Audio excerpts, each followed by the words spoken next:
जय हिंद।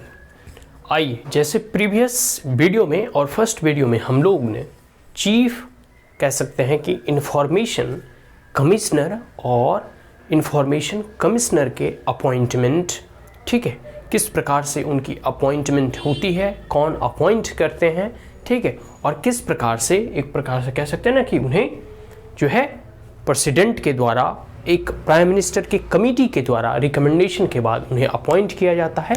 इन तमाम चीज़ों के बारे में ऑलरेडी हम लोग पढ़ चुके हैं। अब इस वीडियो में हम लोग उनके टेन्योर और रिमूवल के बारे में पढ़ेंगे कि किस प्रकार से एक चीफ कह सकते हैं इंफॉर्मेशन कमिश्नर को और जितने भी इंफॉर्मेशन कमिश्नर होते हैं वह कितने टर्म तक जो है ऑफिस में बने रह सकते हैं और किस प्रकार से उन्हें प्रेसिडेंट के द्वारा किस ग्राउंड पे, किस बिहाफ पे, किस बेसिस पे जो है उन्हें उनके पद से बर्खास्त किया जा सकता है या उन्हें उनकी पोजीशन से हटाया जा सकता है, ठीक है, और सैलरी और अलाउंसेस के बारे में भी जानेंगे, ठीक है। तो सबसे पहला है कि tenure of central information commissioner या फिर जो भी इस कह सकते हैं कि सेंट्रल इंफॉर्मेशन चीफ कमिश्नर, ठीक है, चीफ इंफॉर्मेशन कमिश्नर और जितने भी अदर इंफॉर्मेशन कमिश्नर होते हैं उनकी टेन्योर जो है 5 सालों के लिए उनकी नियुक्ति की जाती है।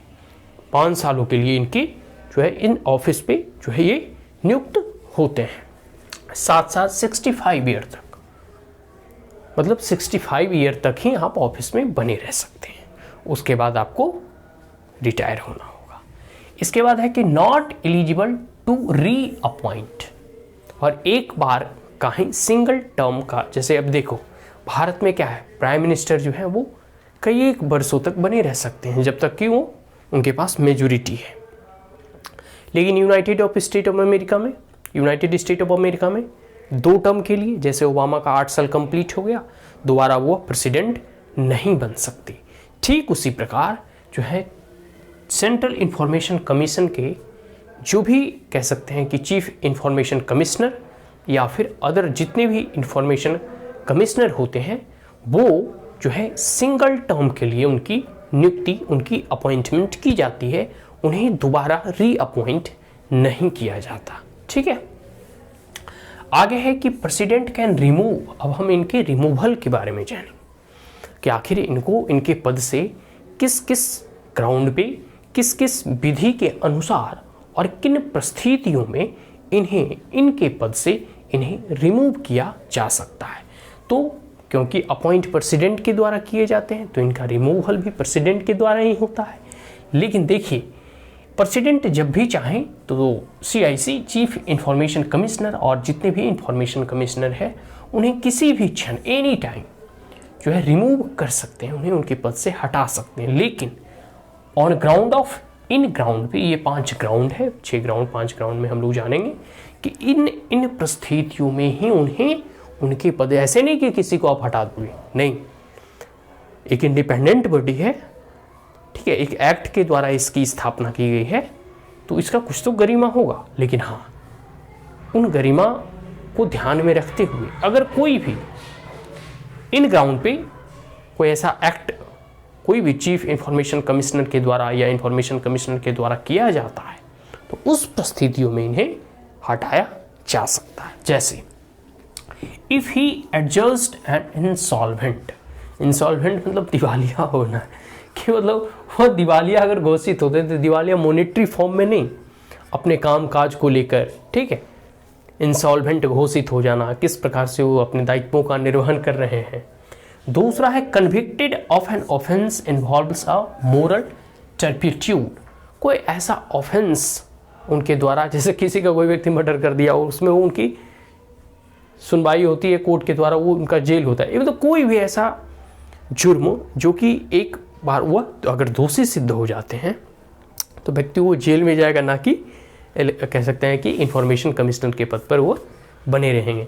तो इन तमाम परिस्थितियों में और एक प्रकार से कह सकते हैं ना कि मोरल टर्पिट्यूड भी हो जाता है, मतलब मोरल ग्राउंड पे भी उन्हें जो है त्यागपत्र दे ही देना चाहिए।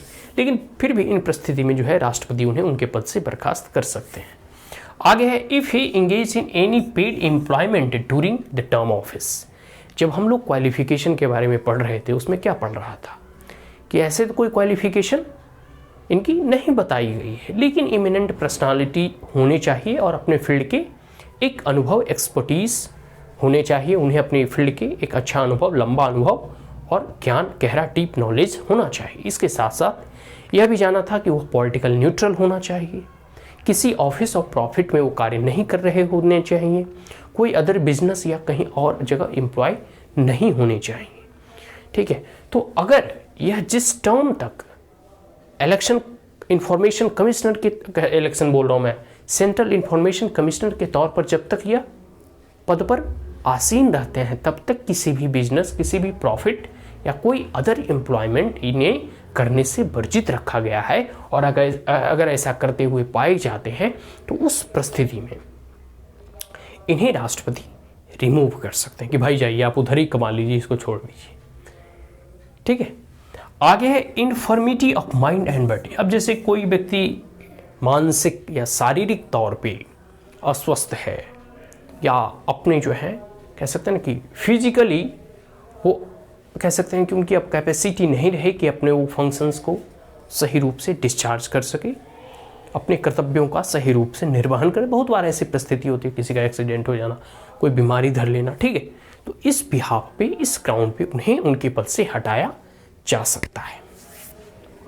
आगे है if he has acquired financial and other interest is likely to affect और प्रिजुडाइसली हिज ऑफिशियल फंक्शंस। कहने का मतलब है कि अगर इनका कोई भी एक्शन, ठीक है, या फिर या कहीं भी कोई भी फाइनेंशियल सपोर्ट कह सकते हैं, या फिर कह सकते हैं किसी भी तरह से होता है ना कि व्यक्ति को मान लो अधिक धन कमाने का इच्छा हो, अधिक पैसों की ज़रूरत हो, तो वो व्यक्ति एक कार्य छोड़कर दूसरे कार्य करना प्रारंभ कर देता है, या कहीं भी मॉनेटरी फॉर्म में या फिनेंशियल तौर पे कहीं भी अगर जो भी इंफॉर्मेशन कमिश्नर होते हैं उनकी इच्छा जाहिर होती है या कहीं अन्य जगह पर वह इंटरेस्ट लेने लगते हैं, जैसे अपने इस जो कार्य पर है उसमें उनका इंटरेस्ट नहीं हो रहा, कोई अदर जॉब में जहाँ अधिक पर्क्स एंड प्रिविलेज सैलरी मिल रही, शायद वहाँ इंटरेस्टेड अगर वो हों तो इन्हें इनके पद से राष्ट्रपति के द्वारा रिमूव किया जा सकता है।